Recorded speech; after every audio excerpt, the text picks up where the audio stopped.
Bienvenidos y bienvenidas a un nuevo programa de Voces Toledanas. Hoy tenemos con nosotros a Isabel Álvarez, la cual tiene un dilatado currículum, ha sido gestora documental, archivera, docente, es vicecoordinadora regional de Izquierda Unida en Castilla-La Mancha y tiene una gran trayectoria como feminista. Bienvenida. Muchas gracias por invitarme. En primer lugar, te quería hacer una pregunta un poco personal. ¿Cómo, cuándo y por qué decidiste dar el paso a la lucha feminista? Bueno, cuando nos juntamos muchas mujeres y nos ponemos a hablar de cuáles son nuestros inicios en el feminismo, yo creo que casi todas coincidimos en que de alguna manera sabíamos que queríamos ser feministas y que lo éramos, aunque no verbalizáramos feminismo como palabra en nuestra cabeza, pero sí sabíamos que no queríamos ese rol de sumisión, ese rol predeterminado, ese rol de segundo plano que nos había adosado el patriarcado casi desde que nacíamos. Entonces, bueno, en mi caso además yo he tenido una educación en un colegio de monjas, así que era más difícil todavía verbalizarlo, porque allí en ese ambiente te educaban para estar en la casa y te educaban para tener hijos y un poco para servir a la figura paterna y a la figura del marido. Entonces cuando después pues, oyes a otras mujeres, te acercas al asociacionismo, te acercas a las plataformas y ves que hay otras mujeres que tienen tus inquietudes y dices, es que yo soy feminista, aunque no lo dijera, soy feminista. Y ya las compañeras te ayudan, te inician en las lecturas, te inician en la lucha y bueno, pues prácticamente desde la militancia más o menos activa hasta ya militar directamente en un partido político que se dice feminista como es Izquierda Unida. Muy bien, usted ha manifestado que desde el Gobierno regional y la Consejería de Igualdad se ha mostrado un rechazo interesado a la Ley Integral de Libertad Sexual, más conocida como Ley Solo Sí es Sí. ¿Qué medidas deben... ¿en qué se basa esta afirmación? Bueno, hemos estado viendo durante la campaña electoral y también desde antes cómo el presidente de nuestra región, Emiliano García Paje, era muy crítico con las penas de los violadores y todos los días salía a decir junto a la consejera sin consejería, porque no hay consejería de igualdad en Castilla-La Mancha, a pesar de tener una consejera de igualdad. Flaco favor nos hicieron nombrándola también portavoz, porque perdimos todas las competencias de la consejería de igualdad. Está sin dotación y sin personal. Bueno, como decía, salían día sí y día no Emiliano García Paje y Blanca Fernández a anunciar lo terrible de la ley del sí es, la ley llamada del sí es sí, lo que iba a suponer para todas las mujeres y que ellos ya habían advertido. Pero claro, lo que no decían es que esa ley además llevaba unas medidas estupendas y unas medidas que sí le han servido a Emiliano García Paje hacia el final de su campaña electoral para sacar pecho de ellas. Por eso decía que habían jugado bastante y lo habían utilizado esta ley de una manera interesada. Por un lado sí, por otro lado no. Por ejemplo, los centros de crisis 24 horas que están recogidos en la ley del sí es sí es un paso más hacia la erradicación de la violencia hacia las mujeres, porque están pensados como centros para que las mujeres y su entorno tengan asistencia a las 24 horas. Bueno, pues como decía, Emiliano García Paje le sirvió a finales de campaña para ponerse una medalla de que iba a crear 3 centros de crisis. Esos centros tenían que haber estado ya implementados y dotados para el verano. Ya no va a ser así. Aunque haya tenido mayoría en las Cortes, veremos a ver si esa promesa se sustancia en algo real.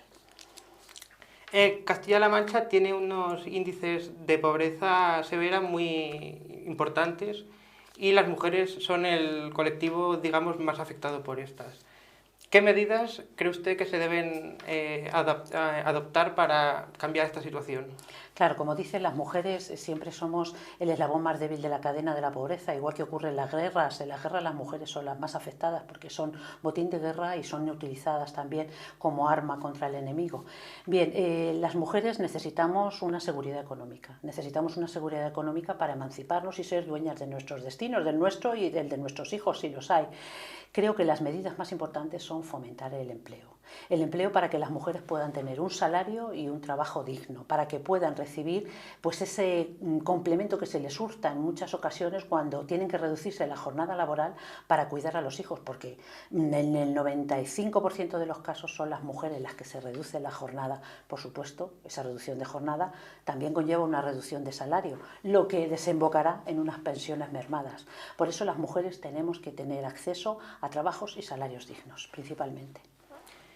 ¿Qué es lo que más que destaca usted del primer gobierno de coalición que ya está llegando a su fin. Sí. ¿Y cuál es la valoración general que usted hace de la labor que ha hecho este gobierno durante estos 4 años? Bueno, desde una de las partes del gobierno de coalición es positiva. Es verdad que ha sido un trabajo ímprobo el que han desarrollado los compañeros y las compañeras en este gobierno en muchas ocasiones teniendo que dar unas explicaciones tremendas a una labor titánica. Para nosotras, y yo creo que para las mujeres y para los jóvenes, sobre todo la subida del salario mínimo interprofesional. Eso es una medida que coadyuva, es verdad que progresivamente, que coadyuva a contener un poco pues, esa pobreza de la que hablábamos antes. Y también muy importante el acuerdo de las pensiones a las que aspiramos todos y todas las trabajadoras. Es muy importante llegar a un acuerdo para estabilizar las pensiones y dotarlas también de una subida como puede ser en el caso de las pensiones de viudedad. Y luego hay también un factor que para mí me es especialmente importante y es la lucha contra las casas de apuestas en los barrios obreros y también para regular esa tipo de ludopatía que puede generarse entre la juventud. Yo como madre, como también conozco como docente, pues me preocupa mucho que estén cerca de nuestros jóvenes las casas de apuestas, que estén accesibles cerca de las escuelas y de los institutos y que las apuestas online también sean un peligro que esté tan cerca de todos y de todas. Y creo que la lucha contra esa libertad hacia la ludopatía pues es también para poner de relevancia. Después del batacazo electoral que se acaba de sufrir por toda la izquierda en las elecciones municipales y regionales, ¿cómo encara Izquierda Unida actualmente en las próximas elecciones del 23 de julio con este escenario de fondo de un posible gobierno del PP con la ultraderecha de Vox? Bueno, hay una cosa que es lo mejor que yo creo que tenemos en Izquierda Unida y es la militancia, que aunque estemos agotados y agotadas vamos a seguir luchando incansablemente por nuestro proyecto y este es un proyecto en el que creemos firmemente y que creemos que debemos afrontar para ponerle cara y plantar una barrera de contención a la derecha y a la extrema derecha. La militancia, nuestra ideología y nuestra lucha por la clase obrera creo que son unos principios que debemos sacar como bandera y que debemos estar orgullosos y orgullosas de ellos. Y ese es nuestro valor, eso es lo que vamos a aportar ahora a esta nueva campaña que se nos plantea en breve. Muy bien, pues para ir terminando, ahora vamos a dar paso a nuestra sección desenfadada que se llama En menos palabras que un tuit, bueno, donde diremos 5 nombres o conceptos y tendrá que responder con las primeras 2 o 3 palabras que se le vengan a la cabeza. Vale. ¿Preparada? Venga. Izquierda. Bueno, pues la izquierda es el futuro. Impuestos. Los impuestos, un poquito más extensos, son la garantía de que hay justicia social y que hay un reparto justo para que la gente pueda hacer frente a las condiciones materiales dignas. Agua. El agua, bueno, un recurso escaso, pero un derecho humano que no debe ser mercantilizado. Emiliano García Paje. Un lobo con piel de cordero, la derecha implantada en la izquierda. Sumar. Bueno, sumar ilusión, mucha ilusión y trabajo, pero sobre todo ilusión.